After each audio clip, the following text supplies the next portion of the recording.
Have a vision. Think big. Ignore the naysayers.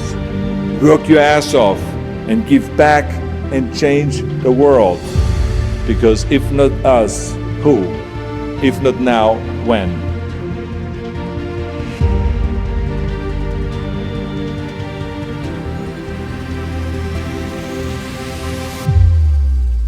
I always wanted to be the best. I always wanted to be number one. I always wanted to get to the top.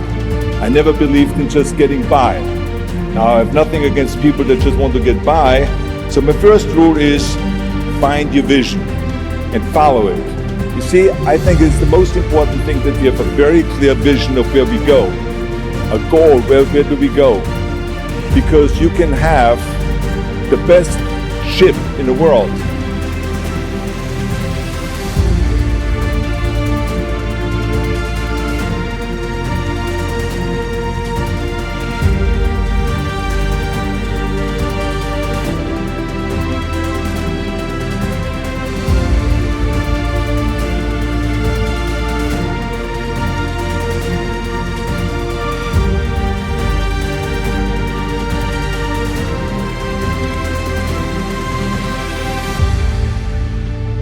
People always came up to me and says, why are you smiling? You're working out 5 hours a day. You're doing the same as the other guys, but the other guys have a sour face. They're pissed off that they have to do another rep or another set or something. I looked forward to another 1,000 reps of sit-ups. I looked forward to another 500 pounds of leg press or squat. I looked forward to doing more and more curls until my arms fall off. Why? Because I knew that every rep that I did and every set that I did and more weights that I lifted, I get one step closer to turning that vision into reality.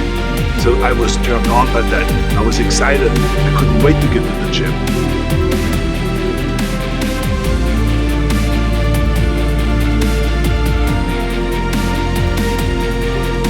I remember that when I weighed 245 pounds, and Bob Raferson, the director of Stay Hungry, said to me that I'm interested in having you come in for reading and work on your acting and all this because I'm interested in having you in a movie to star with Jeff Bridges and with Sally Fields. I was delighted about that. I was excited. I started pumping up one more. And then he said, but I don't want you to weigh more than 210 pounds. You want me to be in a movie, but I'm weighing 245 to 46. I say, I just won the Olympia, I say, which was 1974, and I was really at my biggest. And but he demanded that, and he says, look, it's very simple. On the day we start shooting, he says, I'm going to put you on a scale, and if you don't make the 210, you're out, because I have someone else in mind. And I worked on it. I started visualizing myself very clearly as a lean athlete, because that's the only way I could lose that weight and all of a sudden get interested in running more, because up until that point I ran like 3 miles after training or before training or whatever, but now all of a sudden it was 5 miles, 6 miles, 7 miles, 8 miles, and they even ran mini marathons in order to lose the weight, and I did everything with high reps, and I was watching my diet, what I eat and all those kind of things. And but the day before, I remember we were in Birmingham, Alabama. The day before I was at the YMCA with Bob Raferson. He was swimming and I was working out and I was running. There was a track there and I was running. He says, let's step on the scale. And I stepped on the scale and I weighed 209. So it just shows you what is possible if you visualize exactly what you want to look like.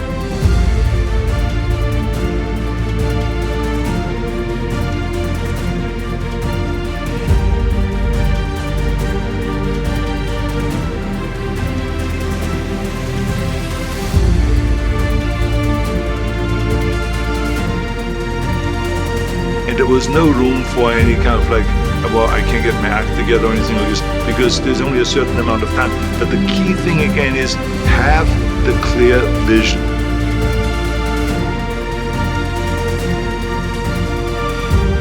I mean, when I was a kid, I was just like any other kid. I had my hang-ups and problems and all this. But when I joined the weightlifting club and I won my first little trophy, because they did the best clean and jerk. And then we went to another meet and I won another little trophy. I started feeling like somebody. But the bottom line is, everyone can use the same method, because I used it in politics, I used it in making money, I used it in everything that I've done in the movie business. When you have one little victory, little victories add up, and that is what gives you then ultimately confidence. Everything I ever did, the thing that I heard out of people's mouth was, that's impossible. That can't be done. Or no. Imagine, you go from studio executive to studio executive, from agent to agent, from manager to manager, and they all said exactly the same thing. But that's very encouraging, isn't it? Because I believed that I can be a leading man.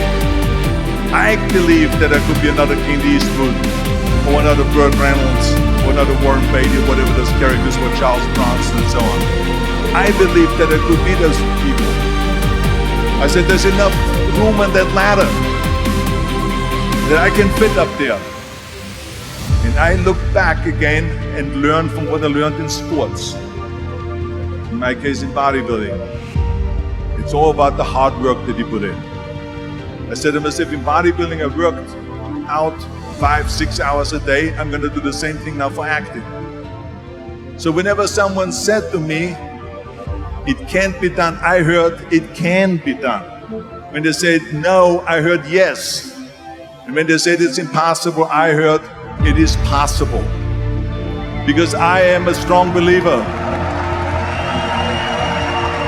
Well, I'm going to be the one, I said to myself, I'm going to do it and I'm going to show it to them. Maybe it has never been done before. That's perfectly fine with me. But I'm going to do it. And I did not listen to the naysayers. So people always ask me, when they saw me in the gym in the pumping iron days, they said, why is it that you're working out so hard? 5 hours a day, 6 hours a day, and you have always a smile on your face. The others are working out just as hard as you do, and they look sour in the face. Why is that? And I told people all the time, I said, because to me, I'm shooting for gold. In front of me is the Mr. Universe title. So every rep that I do gets me closer to accomplishing that goal, to make this goal, this vision turn into reality. Every single set that I do, every repetition, every weight that I lift will get me a step closer to turn this goal into reality. So I couldn't wait to do another 500-pound squat.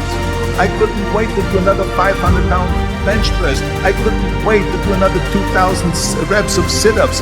I couldn't wait for the next exercise, for the next half hour of posing and all the kind of things that you have to do to be a champion.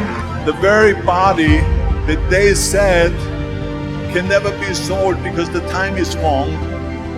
A few years later, I'm doing Conan the Barbarian, and it was the #1 hit at the box office when it came out in the summer of '82. Think about that. And the director says, if we wouldn't have had his body, we would have had to build one. I mean, think about it. And I was just not visualizing just my exercise, but I was really lifting the trophy over my head. That's what I was thinking about. And with the age of 20, I went to London and I won the Mr. Universe contest as the youngest Mr. Universe ever. And it was because I had a goal, because I believed. The majority of people don't like what they're doing, because they're really not doing it because they didn't have a goal and they followed this goal. They just aimlessly drift around, and then all of a sudden there's a job opening, so they get the job. You see, if you don't have a vision of where you go, and if you don't have a goal where you go, imagine the majority of people don't know where they're going. I knew where I was going. So it was just a question of how do you do it? It's all about the hard work that you put in.